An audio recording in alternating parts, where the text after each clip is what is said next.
We are live. I think we're a minute late, but I had a little chit chat with the other speakers and stuff, and kind of I want to do a quick introduction to the audience, to the guest speakers and what they have to offer, and also talk about what we have set up today.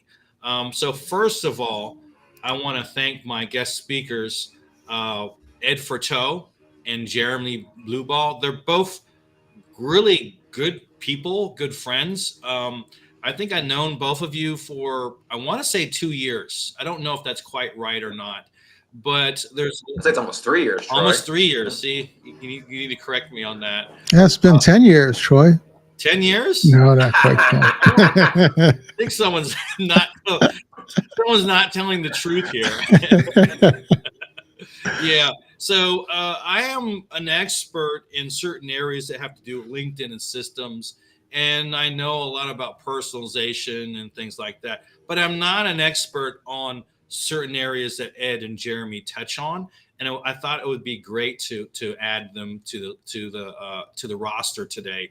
And so last time we had a great show, a great turnout, and so I'm really happy with that. So I'll go through. We'll go back and talk to Jeremy and Ed and get an introduction. But just so you know what's going on for this show, we're really going to touch on how to increase revenue through reducing the amount of tire kickers, creating systems where they actually make sense to you, and some repeatable processes. Another thing too is we have a mastermind. It's called a client acquisition mastermind, and I will make an offer at the end. So I'll just be very clear. But it's a no-brainer offer. It's something that we're doing to fill seats to help other individuals. The other thing that we're going to do is, let's see here. After we're going to do a quick meet and greet, and then figure out what we're going to get out of this event and answer any questions that you guys have. Someone says they have no sound. Can people hear me? Put a 1 in the chat if you can hear me. I didn't hear a word you said. You didn't at all? You guys are hearing me. We have a nice Ed's a little group coming feisty. in Ed's, here. Ed's feisty today. I know he is. He's a guy I want to bring into a bar fight with. I don't want to have a bar fight with him, but if I got into him. Yeah, okay, they can hear us. Great. Okay, Nice so group. let's start with this. I want to know where everyone is coming from. I'm from Atlanta, Georgia. Ed, you're from Kalamazoo. Yes. Jeremy, Richmond. Richmond. And so for everyone else, feel free in the chat. So I like to know where the people are actually coming from. And I believe there's only one Kalamazoo, so I don't need to say Michigan, I don't think. Yes. Is it cold all the time? Do you actually have a summer? No, it's actually pretty warm out. I go walking every day, and no, it's I don't go walking unless it's in its 50s. Well, 50 is a little on the chill, not too cold. Yeah, for if you're in the South, yeah, but we got Midwest. Atlanta. A couple of people from my place. I'm in Atlanta. Got Look at Canada. that. Look at all these people. Wow. Yeah, Miami, Oakland. I'll overlay the chat real quick. Oh, why does it say no comments? It doesn't move them over, does it? I was trying to Alabama, send a message to Orlando, people. Dallas. Oh, it comes in afterwards. Is there a way to send a chat message to people as they're coming in? I sent one, but it went, I think, to No, you that was and the Jeremy. private chat. Restream doesn't allow you to do a lot of those things there. So I can't talk to everyone. Oh man. Yeah, there's some limitations on this. But oh well, that's life. It's well, I wanted to talk to everybody, so I don't know. But you can see the chat, and we can answer their questions. Absolutely. So first of all, first and foremost, not first. We got through the chat there, but I want to introduce my speakers as Jeremy and Ed. Jeremy, let them know a little bit about our relationship. I know Jeremy is a client of mine. He does very well, but he specializes in a particular type of marketing to retain high-end clients. Tell us about what you do. Yeah, Troy. So first, thanks for having me. Yeah, I mean, I'm a firm believer we live in a world what I'd call too much. We live in too much noise, too much information, too much stimulus, just too much everything coming at us on a day-to-day basis. And our belief here at Coin Flip Marketing is really kind of to get through that too much. You got to break through the noise and get people's attention. And we found the best way to do that is through personalization. And mostly what we do from a personalization standpoint is through a channel that most people don't use anymore, and that's the US mail. Or your mail service if you're not in the United States, whatever it's called in your country, if you're outside the United States here. And the reason why is, when's the last time you got something in the mail that was actually personalized directly for you? If you've ever gotten one, congrats, but probably most likely not. And that's why it works, is really we try to teach you ways to get people's attention through the US mail, using personalization, using gifting, using whatever you possibly can send in the mail to say, wow, this person is different. I want to spend a few minutes on the call when they call from a prospecting standpoint, or if it's retaining your best clients, what do you know about your best clients that you can send them that's going to say, I know you, Troy. I get you. I thought of you when I saw this. I had to send it to you. Yeah, I know a lot of them you do research on, and you verify kind of what college they went to or their likes, and you do a little stepping in order to kind of provide that perfect gift. One of the things I showed, I think last time, is this is an example of a personalization right here, and I know that we talked about it a couple of times, but it's a mini office, so it's actual Legos, and so the idea is if you have that personalization, you give them something fancy, they'll leave it on their desk, and that is a really cool concept. So it could be something simple. Yeah, so I just did a post about it today. It's everybody wants, $37 billion was spent last year on corporate logo items. And, I joke 95% of that was either thrown away in the trash or regifted during the holidays.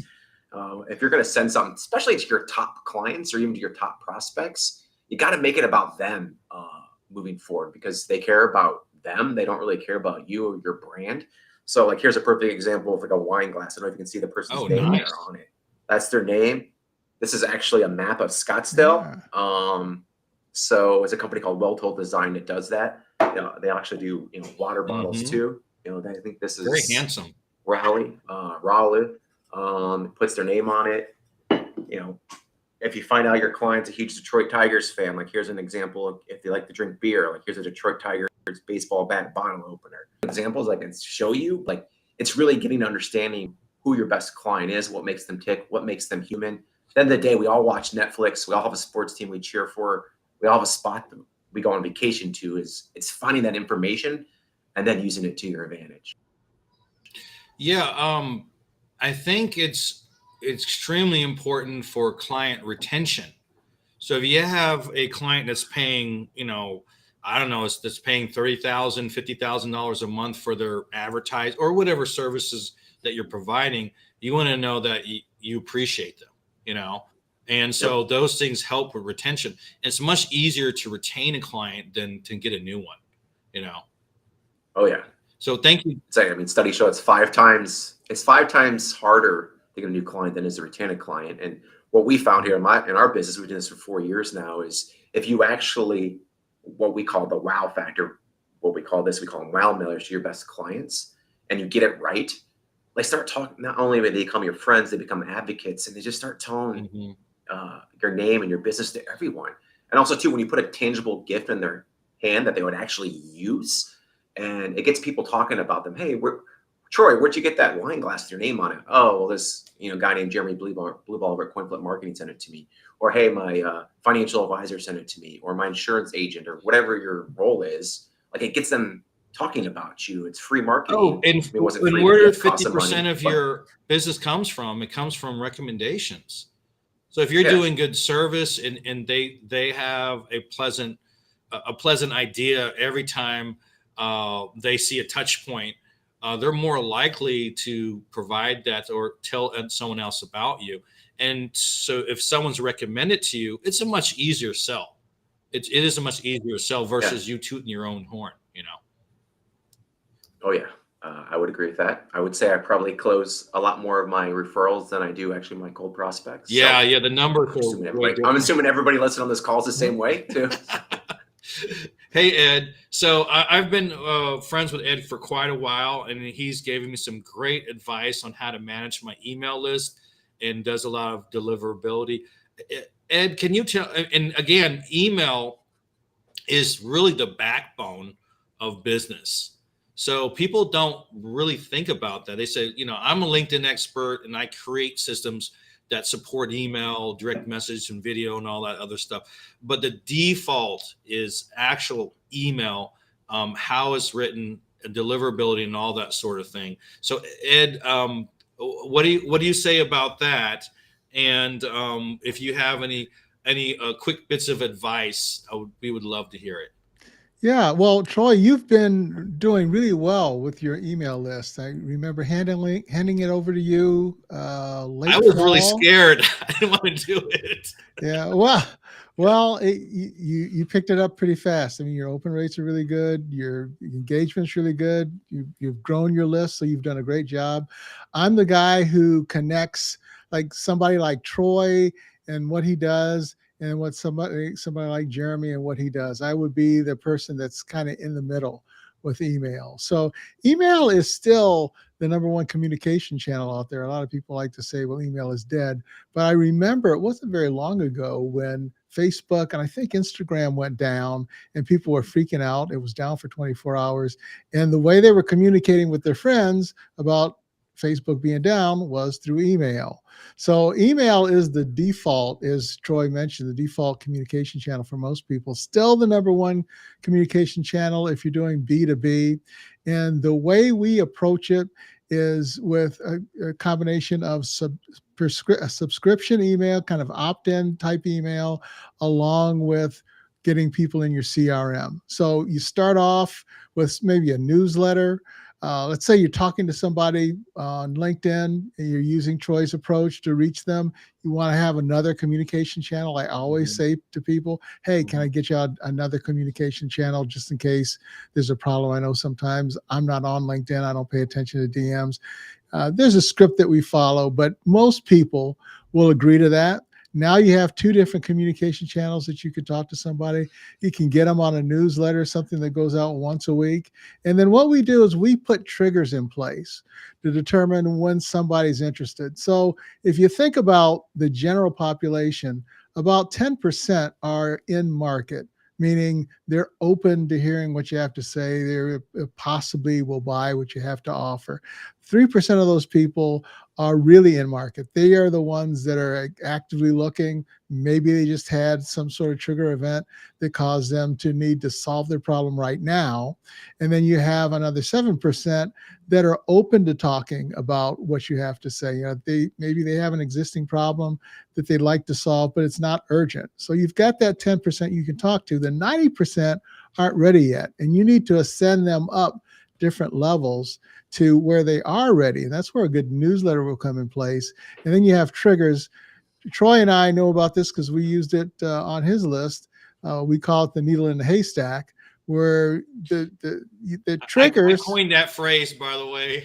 I like that idea, needle in the haystack method.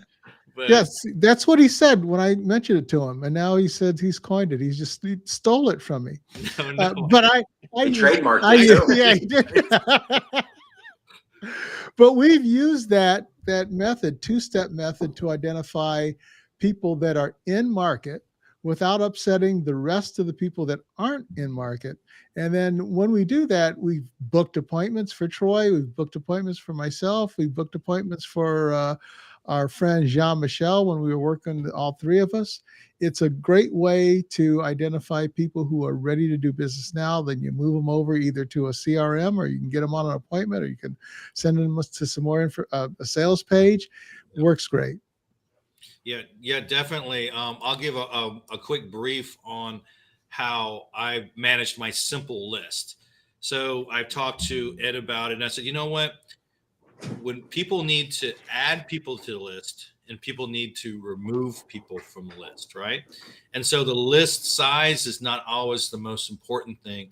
It's that engagement, open rate, click-through rate, those type of things. So what I did was on my calendar link, when someone books on a meeting with me, I have an option And that option is, well, is it okay if I email you? So you're getting pre-permission on that. Another thing are these events. People are registering for these events and they could be added to a list. But even when you add those individual people to a list, we double verify it and we send them an email saying, are you sure it's okay? Because the worst thing you want to do is have someone kind of pissed off. And then I think my open rate is between 60 and 70%. And I think it depends on the months or the seasons and stuff. When 4th of July hit around, maybe the open rate was less because people are on vacation, and there's certain times when people are engaging and not. And my click-through rate was I thought was pretty low. Ed said it was normal. I was pretty depressed because it's between a 1 and 4 or 5% click-through rate, and you said, oh, that's pretty normal. So you're doing well with the list, and those things can be built over time and be a single channel, and we'll talk about all these different channels here and stuff. So we'll get into it. And if anyone has any questions about anything that we're talking about, feel free to put it into the chat. And there may be a little delay on that, but we'll go ahead and all answer it, or we'll stop each other to kind of answer that. Felicia, yeah, I met you not too long ago. You're in Conyers, Georgia. Hey, how you doing? I think she just said hi there. So they're rolling out the glamour shot there with that, Troy. I know like you model. Like that, huh? I had to do a lot on that. That's his second job. He's a model. Yeah. Weekend model. I wish. I'm not model-esque enough. So So this is a set of slides that we'll post tomorrow, and so we'll also send everyone a DM or a in-mail to let them know that, hey, here's a post for that. So if you want this set of slides, you can. We were really talking about 3 areas, but we broke those 3 areas down to 9 tips, and we kind of want to go through this. And I'm interested in what Ed and Jeremy have to say about that. So the first thing I always start with is you really intimately need to know who you are and then who you aren't. And that goes to the kind of the third area where we talk about getting rid of the tire kickers. So if you are super clear on what you do, and then you are probably clear on who you work with, and then you have to be understanding of who you don't want to work with, because you don't want to look like a flea market. And so that's the approach that I tend to do. And I think several months ago, I just implemented this, and I was getting about 50 meetings a week, and it was retardedly insane because I had a lot of tire kickers and a lot of wasted stuff. I couldn't do my business. So I want to have about 20 meetings maximum a week. That's it. So a portion of those are meet and greets, a portion of those are business meetings. And if I can close the deal on the first call, I will. I won't sell it, but they'll ask for it. But usually a 20-minute meet and greet is to understand if there are any dots to connect, if you can help support them or they can support you. And then if they really want more details on, an actual business transaction, you move that to another meeting if you can't close it right then and there, So I got 3 bullet points here, create clarity. And a lot of people are missing their brand, and then who they are serving. So on my profile, I say I deal with this person, this type of person, and this type of person in this dollar range. So you're actually removing a lot of the noise. And that information should be brought across in the vibe for your posting, your outreach, and all that sort of thing. I don't even use my website hardly. I use my LinkedIn profile a lot more, but even on your website, you want to do that if that's your main thing there. And then the other thing I have is identifying your niche. So I'm onboarding a client right now, and he can help a lot of people, but I don't want him to, again, be a flea market. I want him to be able to help that person, And so who's for LinkedIn anyway, who's most likely on LinkedIn? Are they active? Can you identify who's active on there? Are you going to, and how are you going to approach those individuals? And we'll get into that later. The third point I have is clarity. Put it on your LinkedIn profile. If you have a brand and if you have an offer, one thing I like about Jeremy's profile is it's super clear. Coin flip marketing, they literally have almost a 50% chance of someone replying.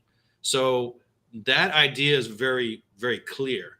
What I have is, for example, I have two services. I teach you how to create a client acquisition model, or I just do it for you. And on the previous one, it's a more affordable option for people who want to create their own own system, and if they're able to do that, then great. But why would someone join my mastermind to learn that? So I had to create an offer, and my offer, and we'll talk about later, is it's a 5K program, but $79 will fill in a seat. And if you don't like it, get your money back, And I think for the first X amount of seats, I think this $79 and $250 and $250 or whatever you covered. And you have a lifetime access to the people in order to create your systems, answer questions, kind of move your 2 to 10X. So if you can create an offer that's almost a no-brainer, you can get people on the entry level. And another advantage of getting people on the entry level is that they can grow into your larger offer. So if they understand the mechanics of what you're doing, they may say, well, I can build my own team, or I understand what's happening, but I don't have time to do it. I want you to do that. So those are the concepts that I kind of project and kind of push forward to kind of make some of these things happen. Because at the end of the day, we are here on LinkedIn to actually, do business. And I've heard a lot of people say, well, I'm not here to make friends, but you have to. I don't know if you're in trouble. Yeah. Do you agree or not agree? I mean, we always, hey, Jason, how you doing? Because if people don't like you, do you think they're going to do business with you? I mean, unless you're a robot, there's like a small percentage of people that they can work with people they just despise. But in general, I think 80% of the sales decisions is really based on if they like you. And if they like you, they more than often trust you. So there's definitely a way to make friends and also address their pain. So everyone has a pain. I may not be the solution to your pain, but can I ease your pain? Do you have a problem that you think that I can solve? Well, if I can't solve it and I say, oh, yeah, I see you're trying to retain those high-end clients so you keep top of mind. I know a guy named Jeremy. He does that specifically. Oh, you don't have a LinkedIn issue. You may have an email issue, because if you have $1 million proposal and it doesn't make it, it's not the email fault. It's a you problem, so helping people, you can address their pain even if you're not the expert. You can still be the hero and run those connections. Because if I'm going to bring clients to Jeremy and Ed, do you think they'll bring clients back to me? Well, yeah, they will. So a lot of these things are reciprocal. Another thing too is, it's the know, like, and trust. That's what I mean by friends, right? So they know you, like you, trust you enough to want to engage with you. And so there's an actual litmus test, and Ed heard me say this before. Does anyone know what a litmus test is? Because I think I'm aging myself here. I'm old enough to know. Yeah, back in school, there was a piece of paper in the In the late 1800s, yeah, right? oh, yeah, pretty close, I right? was thinking early You 1900s. dip it in in the water, and you can check its acidity level, right? And that's called a litmus strip. And so you test it, and those things have all sorts of uses. Like, what is it built? Is it drinkable? All this other stuff, right? So the litmus test, to see if you could actually do business with someone, is if they would take you out to a high-end bar. So nowadays, after COVID, people are a little iffy just meeting people all the time. And if I meet you at a high-end bar, I'm going to tell you things that I won't tell everyone. And it could be personal, or it could be business related. And so we're having drinks. I trust you enough to have drinks with you and have a conversation with you. That's passing that litmus test. So in your mind or their mind, if they feel, thanks, Bentley. Bentley knows what a litmus test is. Appreciate it. But in their mind, if they felt that they can bring you out to a bar, then they can probably do business if you're the right fit, Lisa, before feel free to share all the links. And I want you to share Ed's link and Jeremy's link and mine, and also the link for the mastermind, just to put it up in the chat. And then we'll do that again later.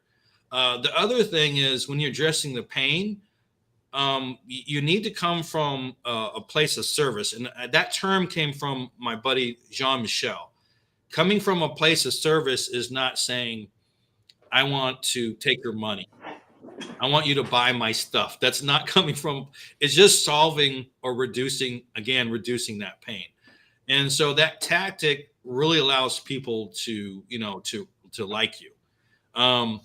Ed, I know you don't have very many friends, so I'll go to Jeremy. Wow. Yeah, I mean, I think you're spot on here, Troy. And I think that's one of the things why we've had such a good success getting people in the door and then retaining those clients is, I call it show them that you care. And if you do that, you build a friendship a lot quicker. And I think the best way to get to that is personalization. And I don't know if you ever read the book. A lot of what we teach here at our business comes from Dale Carnegie's book, How to Win Friends and Influence People. If you never read it, go in there. He's got 30 different keys on how to win friends and influence people. Dale Carnegie, if you don't remember, I think he's like in the early 1900s, worth like $500 Yeah, didn't he write million. about people he didn't meet? Yeah. I mean, he's phenomenal. I mean, you should check out the book. You can obviously go onto your online library and get it for free, the audio book. It's phenomenal. And one of the things I teach people is, I think it's like number 6 or 7 in the book, is people's name to them is the sweetest sound in the world. Yeah.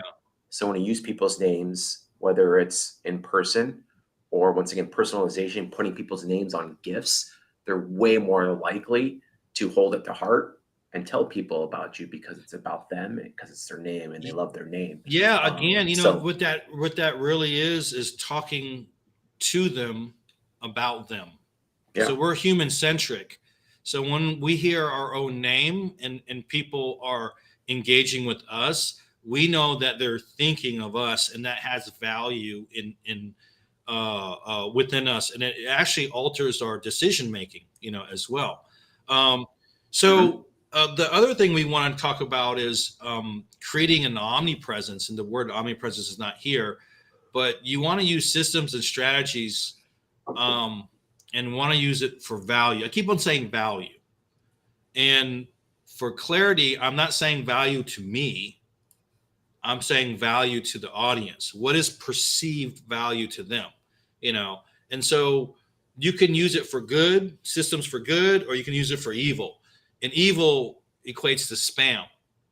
And so they say, well, how am I going to go and reach out to these individuals if it takes 15 touch points to get a meeting, for example, right? And so a lot of people will say, I'll just send them 15 emails or 15 DMs, or, and I'll just, keep on reaching out to until they want to meet with me. Well, that is actual spam, so 15 touch points doesn't mean in one direct channel, especially if they're not there. Can you imagine sending 15 messages on LinkedIn and they don't even see it until a month later? They'll look at you as a douchebag. They're like, look at this guy. Who is he? Like, I didn't even respond. If I didn't respond to the fourth one, do you think I would respond to the 15th? And they just end up blocking you or reporting you and things like that. So there's a lot of negative context when you really don't have a strategy around your systems. So I think half of the people, the messages, oh, Bentley, Ed. Oh, there you go. My one friend. All right. So you got a friend. You got now. 3 others on here. Thank you. He's so humble. So I think before. Yeah, I'm not entirely sure, but from the messages that I get via email and DMs and all that sort of thing, I think 50% of the messages are spam. I mean, Ed, Jeremy, what's your intake on that? I get them all the time. I would say it's 90%. Yeah, at least. Yeah, I was being generous.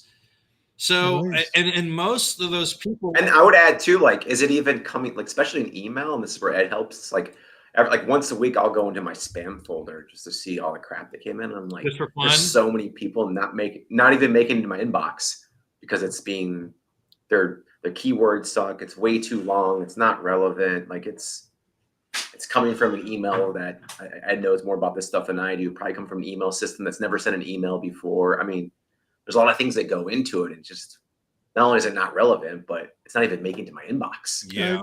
The message, when somebody does that, the message is not appropriate to the relationship. So my motto is make friends, talk shop, do business.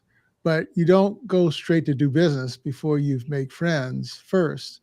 Talk shop could be helping them in their business, finding some common ground, but at least developing a relationship with them beyond friendship. Now we're kind of talking business a bit, but we're not doing business just yet. And that works. That works really well. And to your point, Troy, yeah, it drives me crazy. I've had posts about it. People have heard me talk about it quite a bit. It drives me crazy when people connect with you and then the next message you get is let's meet for 15 minutes. Like, I don't know who you are. Why would I spend 15 minutes talking about what? I'm not sure what I'd even be talking to you about, or that you're offering anything that I need, or that I need what you're offering. I did a post on one time I pushed it on Instagram instead of LinkedIn. And it was, what is this meeting about? And I'm just like this. And I've got so many likes on it. I'm like, this is even the wrong platform. It's like, what's this meeting about? And so what I dislike is when someone books a meeting or puts me on the calendar and I have no clue what's about. There's no context. So I think a lot of people are missing context of conversations because if they had that, maybe you wouldn't have the meeting in the first place, So 50% in Jeremy's eyes, 80% maybe, because I don't even look at my spam folder, to be honest, is spam. That means you are probably a spammer. Maybe you don't know it. So you might want to be a recovering spammer, and then there you go. Engage in helpful conversations and personalize when possible. So let's talk about personalization a bit. So I do that through voice memos and videos. So I'll use the LinkedIn app to actually do a welcome video, and I'll have 35 seconds. And I talk about them. I call them by name, and I say, I know you're doing A, B, and C. I'm not sure how I could help, but I have an awesome network. If you have time, take a look at my LinkedIn profile, only if you have a moment. And if you see any dots to connect, send me your booking link and I'll schedule with you. And thank you very much. Hopefully we'll talk soon and have an awesome day. Literally 35 seconds. And it's nice because it's no sell. And you're also saying if they have the time Sure, send me your booking link. And they're not going to go through that action unless they really want to talk to you. And you're putting the ball in their court. So you're not really asking for anything, but thank you for connecting.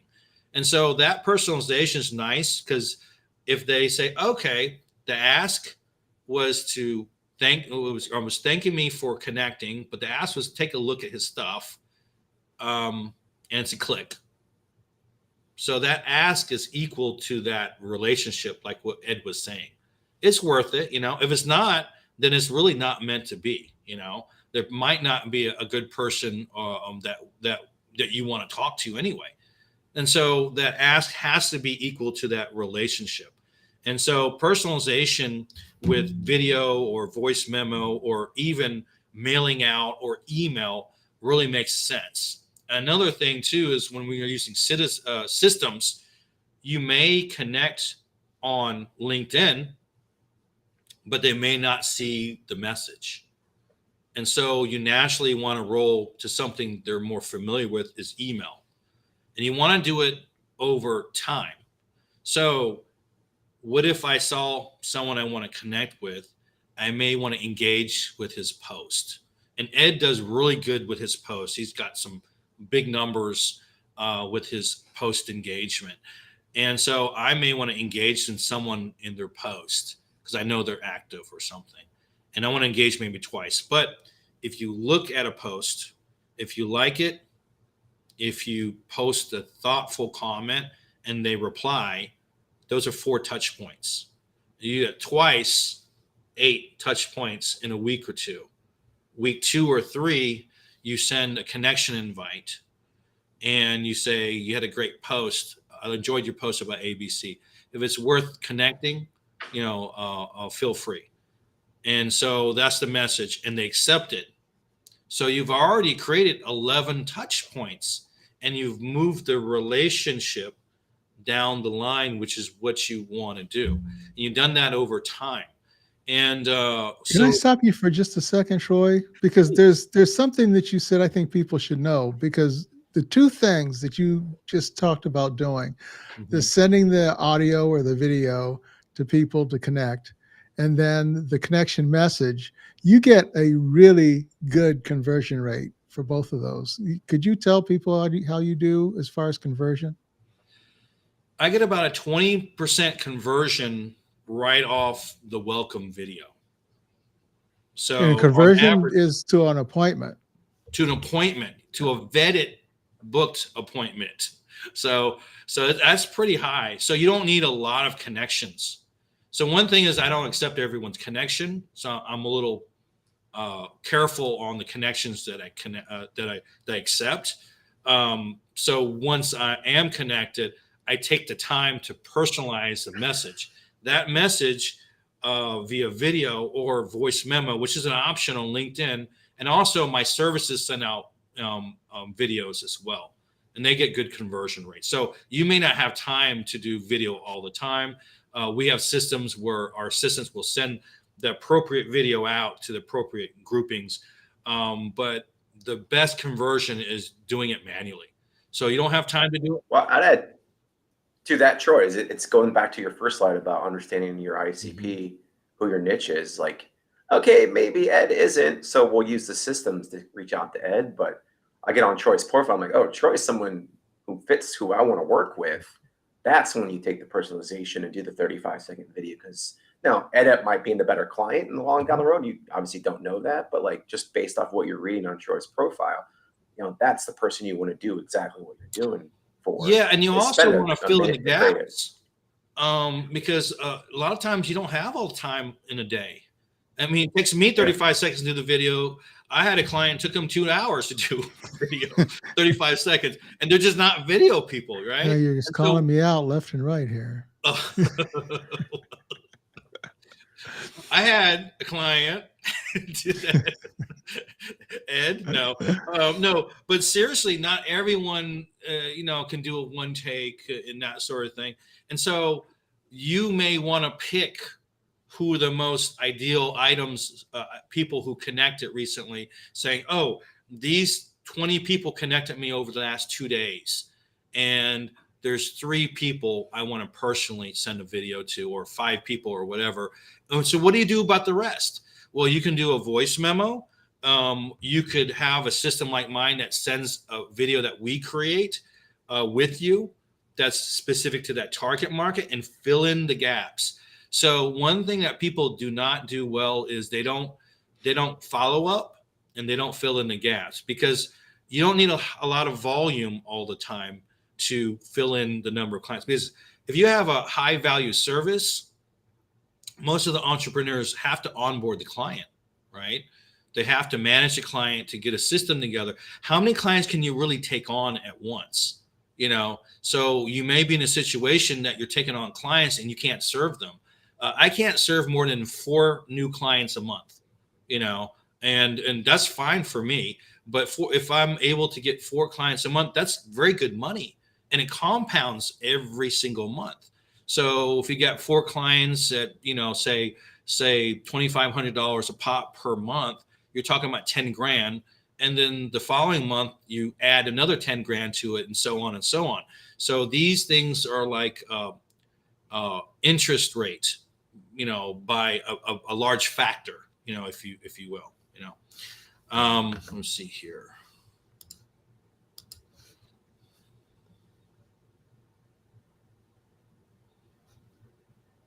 All right, I can't read it because there you go. All right. Okay, so one thing I think is important in the people that are successful, they have consistency, but there's also change with their opposites. So how can you have consistency with change? And so what that really means is, if I have a system, I have a day-to-day process. By the way, if anyone's interested in having a day-to-day process for their LinkedIn business, in the chat, feel free to go ahead and ask for that. And you know what? I'm going to reduce. I don't know how to reduce it.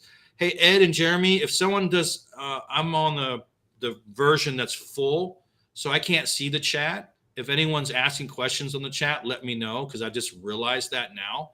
But if you're interested in getting that day-to-day process for free, we'll send it to you, a link in your LinkedIn DM. Just say LinkedIn daily process. Put that in the chat, and I'll go back tomorrow to make sure you guys get that.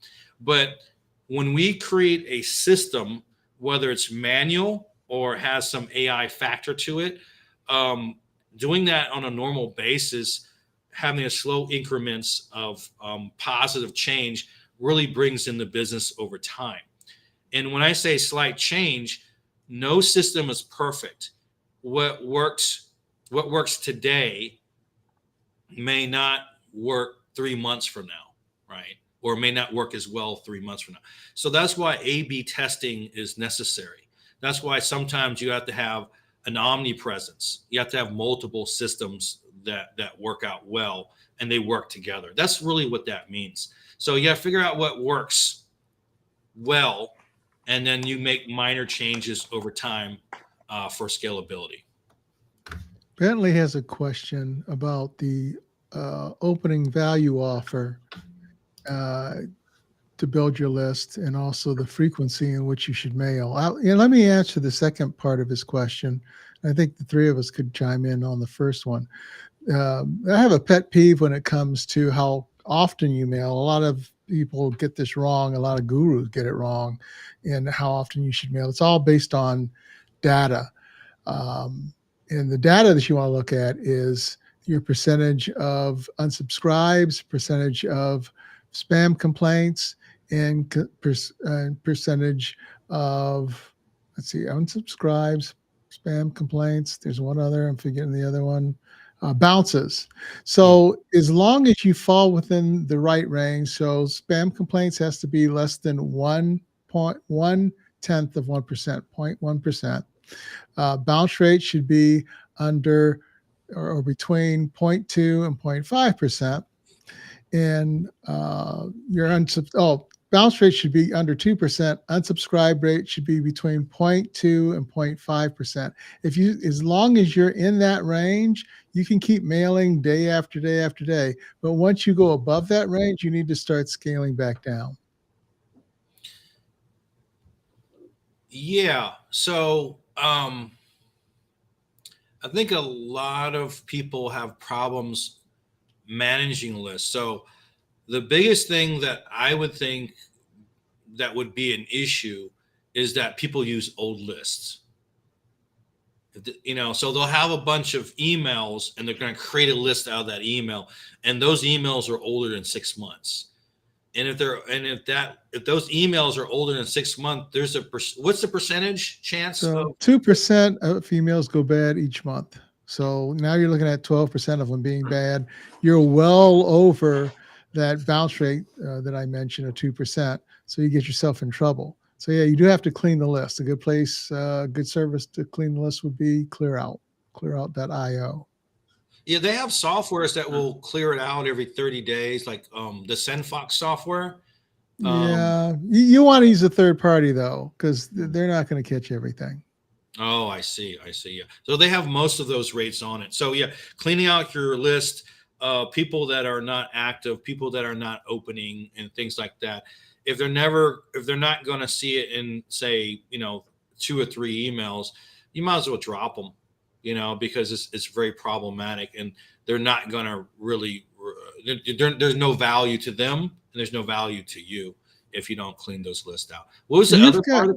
So the other one is opening value. How do you create value? So like with your offer of $79 to join your mastermind, which is normally what, $500 some dollars, something. Well, it's a $5,000 program, but we're filling seats.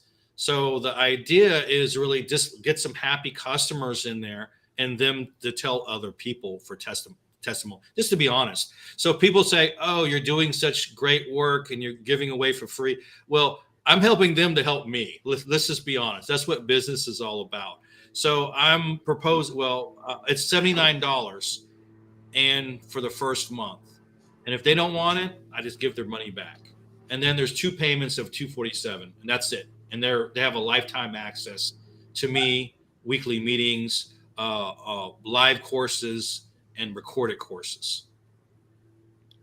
I've got an offer which is $1 on the front end, and I'll do this on podcast interviews, and I'll argue that if and it's a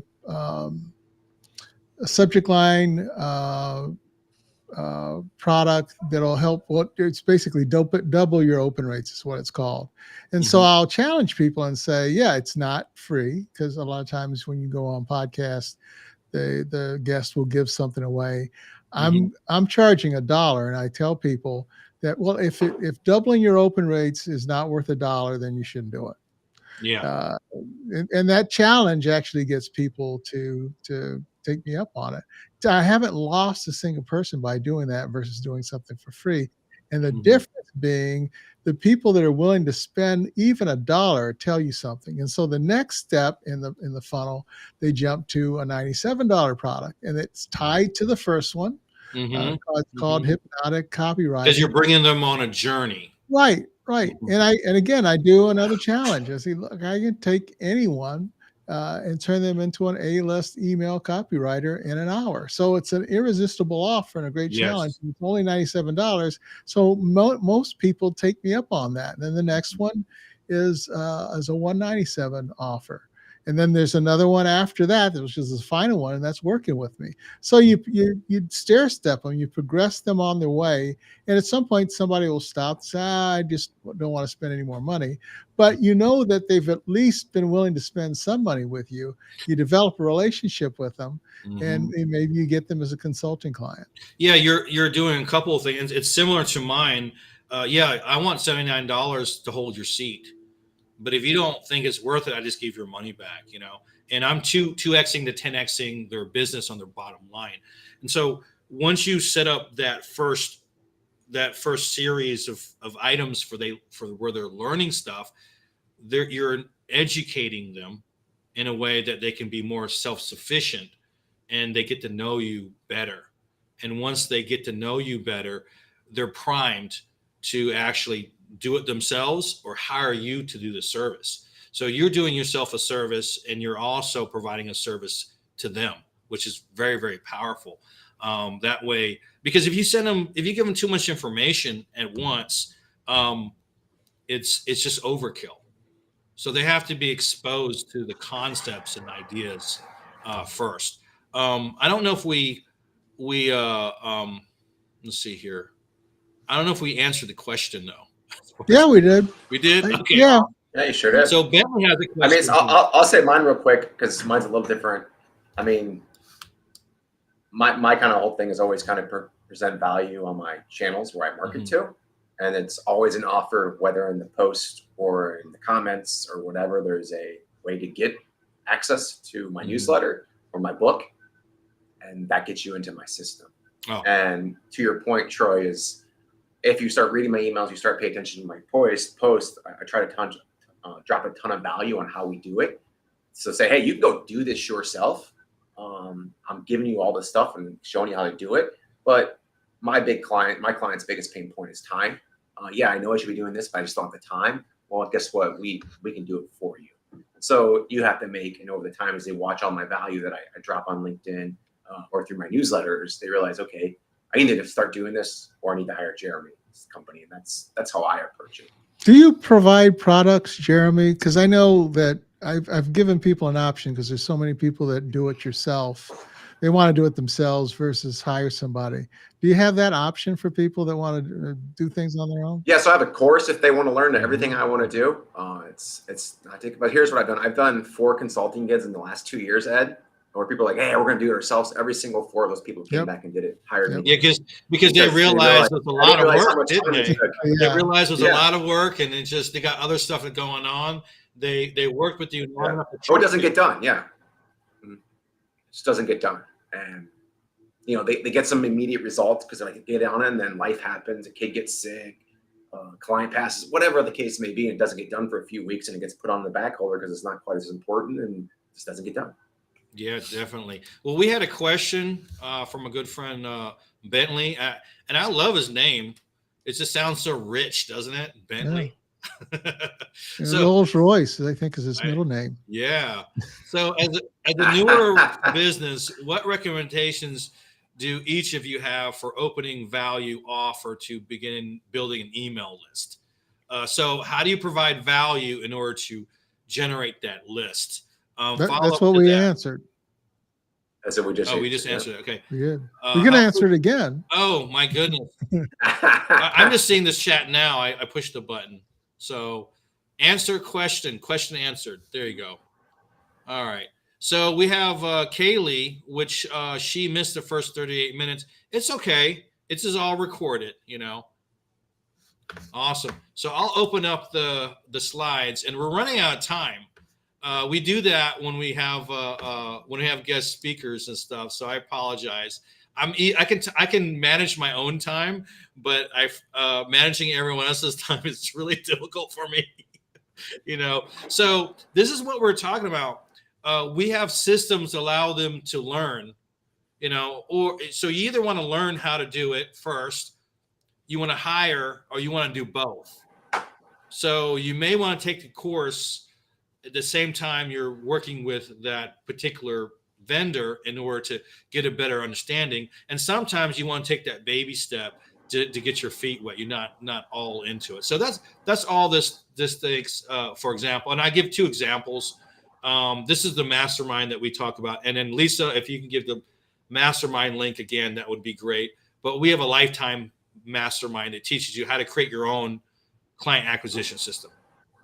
Or if you hire, an example of hiring is our premium done for you system, where we build it for you and we actually help you with that bookings and through the multiple channels. I don't want to spend too much time on that. So, and we talked about this already, so we can kind of skip this, but personalization, I think, is key. That is what really helps people connect with you. whether you're mailing something personalized or you're emailing it, or if you're rolling from a LinkedIn DM to an email, if you have done a video already, say, for example, we connected, I send you a welcome video on LinkedIn and they don't see it. They just don't see it. It's not the fact that they don't like you. They just may not be LinkedIn people like that. Well, if you roll into an email and tell them, hey, we connected recently, I sent you a video. The word video itself brings a 20% open rate, higher open rate on your email. And it relates back to the personalized video. So these are ways to connect things and actually talk about a piece of material or conversation that they didn't see prior. And it makes sense. So a lot of people will reach out here, and reach out there, and it's disconnected. So one way to make it work better and have a higher conversion is have that conversation connect. And it's a bit of an art form to do that. So instead of a shotgun blast, you're taking a very strategic approach to reach out to that individual during the right amount of time, you know. And we talked about a couple of those other things, video, voice memos, and that sort of thing. Another thing too is when you are dealing with a client or you're running a team, you have to communicate and you have to set those expectations properly. So when I work with an assistant or anyone, I generally create an SOP, and that's a service operating procedure. And on the client end, it's just the agreement, so they know what to expect and when to expect it. So if you explain those, if you have those expectations up in a very clear format, you have a lot less issues because they feel comfortable because they understand what's happening, when it's happening, how they expect to get communicated with. It removes a lot of those questions, and virtual assistants are a big deal, and other service providers are a big deal. So you need to know how you're going to work with that person. So if someone's helping me with my content, what is the typical procedure? Lisa is helping me right here with these events. Well, there's a set of procedures after the event, before the event, that makes sense because we want to follow up in communication. We'll pull some of the people into the email list and just say hello to double check it. So setting those expectations are super important. Don't know if you guys have any SOP recommendations or client recommendations on that. Hey, I mean, that's probably the most important thing of any business is your SOPs. And ultimately it's a guidance with whether Troy, Ed, whoever's coming in your business, people turn over, people leave, right? You need to have a process. If you really want to take a deep dive into this, for those listening, if you're especially a business owner, read The E-Myth by Michael Gerber. I'm not sure if Troy and Ed, have you heard of that book, but Nope. It's all about systems, and you have to read it. Jeremy, if you have a chance afterwards, jump on this live and put the link on there. Yeah, it's a great book just to learn about systems, and they use McDonald's as an example. Like you can go to any McDonald's in America, it's the same dang system. It's hiring the people to operate those systems is why McDonald's is so successful, because it shouldn't take that long to learn how to do the fries, because it's right there. You learn it a day, poof, that person's up and running. Yeah. And I think we talked about this already because we're going top of the hour, but 80% of your ability to sell is if they like you. That's it. So be likable. And how are you likable? Be honest and provide actual value to that person. You know, it's not like I'm a cool guy. No, I like this person because he actually provides value in my life, or he's lessening a pain. You know, I don't want to spend too much time on this, but it's so important to really understand those dynamics. Because I barely have a personality, so I had to work on that for quite a while. You know, number 9, think of omnichannel, and I'll just give a quick example. And we talked about this already. How do you create multiple channels so when you're sleeping, you're generating business? You know, when you're awake, you're doing your daily tasks. So, for example, having that conversation on a post, leading that to a connection invite. doing a personalized video, maybe one follow-up, and then a few weeks later, you might want to send that email letting them know, if they didn't respond on any of those, that I did send you a personalized email. Thank you for the connection. Mail, have personalized mail. I was on a magazine, so it's pretty cheap, like $250. I can mail it to 40 people. A LinkedIn newsletter or a email newsletter over time. And that's just a quick example of creating an omnichannel on multiple platforms. So you have content being developed. It doesn't even talk about your own content being developed or working your content. The needle and haystack method also works on polls. And Ed has done this very successfully, where you have a poll with 3 or 4 questions on it. And the people and all the answers are right, of course, but there's one main answer where this is probably the potential customer, right? This is the prospect. And then poll number 2 goes around and gets into the granular of the questions or the concept. And then after you do 2 or 3 polls, who the buyers are, and that's one thing that's super important to figure out, because if you're not dealing with the buyers, then what are you doing? So again, we'll go ahead and post this tomorrow. And then Lisa, if you can go ahead and give everyone's links again, I do appreciate that. Ed, Jeremy, I would love to ask if you have any last words. Well, I'm still trying to figure out 80% is people like you. How are you getting any business, Troy? That's it. Yeah. The reason I like Jeremy so much, this is stupid, that he reminded me of Michael Scott off The Office. He reminds, because Michael Scott is such a lovable character, right? And he reminded me of him. So that was and that sounds kind of weird, but that's how you have a likable face.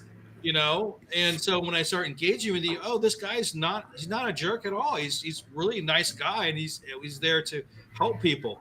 Were you surprised, or or did you expect that? I'm a bit of a pessimist, but Jeremy's got a nice smile. He looks very friendly. Yeah. I try to be. If you catch me on one of those bad days, I'll tell you. So any last words? Oh, did we lose Troy? I was going to ask Troy. Hey, there he is. Are you live, Troy? Yeah, there you go. I see your eyes. Moving. See? There you go. So I do have a question for you, for those people that are doing newsletters. Do you go into your newsletter and start either welcome those people or look through the people that have signed up for your newsletter and see, well, who would be a good prospect for me to reach out to, and then work your process through those people? Are you referring to an email newsletter or a LinkedIn newsletter? LinkedIn newsletter. Okay, I can tell you how I started it. So if you have a good audience, say a good number of connections, the advantage of a LinkedIn newsletter is LinkedIn will do all the hard work for you. They'll send it out and all this other stuff. Now, as far as the first newsletter, I just talked about what the newsletter was going to be about. That's the only thing I could think of. Why? So, because the importance of that is, why would I want to be on this newsletter? What are you really talking about?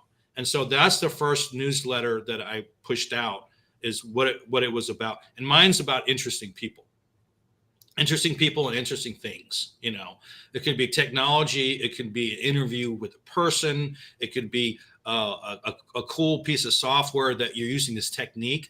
The conversation that we had would actually we had a phone call last week, and that would be very interesting to talk about. You pointed to the software Be Human. Remember, we had that conversation? Yep. I can write a whole newsletter about that. That's some cool stuff. That's interesting thing and interesting people. And so I keep a theme, and that's how I kind of, create 1 or 2 newsletters a month.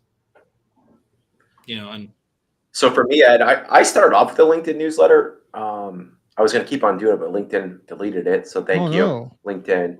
But I found Substack about 3 months ago, and I use that as my new newsletter provider because it's all about, for me, is getting people off the platform Mm-hmm. so I can capture that data and it's mine. So once you've gotten the Substack, I go in there every once a week for any new subscribers, download it. Everybody gets a welcome email. And what I really love about Substack, even though it's not quite as many people on LinkedIn reading it or at least seeing it, I think I'm up to like 80 people now. I can actually see who's actually getting it, who's reading it. It shows you real lifetime data, who opened it, who's opened up all your emails or newsletters. So if you said, I think I've sent out like 12 now. If Troy was there from day one, I could see that he actually opened 9 of the 12. And so what I do then is I can look and see, okay, well, Troy's open, he's reading, he's engaging. But I got Ed over here who's said he wanted to sign up, but he hasn't opened up any of my emails. So number one, he might not be even getting it. Yeah. So your reach out to data is a little personally. more pure. You have pure data, pure analytics. You're Yeah. saying. That's what I love about Substack. And two, I think Yeah. the platform of actually putting a very readable, fun newsletter is better than any other platform I've seen. But I get that real life data, which is important to me because then I know, to its point, like who can I personally reach out to make sure they're number one getting it, or number two, like if someone comments on it. I just had a comment like 2 weeks ago, and I reach out to them like, hey, I really think great for your comment. What'd you really like about So the it's article? easy to It's a nice manage. Yeah. article. So that's a really big point Yes. too. Is that me being a LinkedIn expert, my job is to pull them off of LinkedIn. Yeah. That's why you have multiple channels and multiple ways to communicate. Mm-hmm. The whole concept is bring them off of LinkedIn and then bring them into a real life conversation. And how do you do that? You do that through separating data and having those right conversations to lead to the right meeting and that right relationship. I think we had one other question here. Kaylee, Troy, would it be disrespectful if I'm interested in free knowledge? Well, I'll go ahead and put it up here. No, Insight file you mentored earlier. All you have to do is ask for the daily process. I'll send it to you. And if you want to book a meeting with me for a chat, feel free. I think Lisa's already provided the link on there. Not disrespectful at all. No, definitely reach out. And if I can help you support you anyway. And the same thing for everyone else. Feel free to reach any of us, Jeremy, Ed, or me, Troy. I think our booking links or at least our my booking links there, but I think our LinkedIn profile is there. So send a connection request and say that I saw you on the Troy show. Love to connect, and hopefully you guys will accept it, right? Now I don't know about Ed. Ed's got to. I don't know if I'm gonna. I just accepted 3 invitations, so awesome. Yeah, I'm open to connect with people. Oh yeah, you can tell when guys are multitasking. All of us, we have a blank stare in our face because we're. Anyway, awesome show. Great questions. Thank you, everyone. Thanks for having me back. I'll go ahead man. and let you go. Yeah, thanks for having us. Bye, everyone. Take care.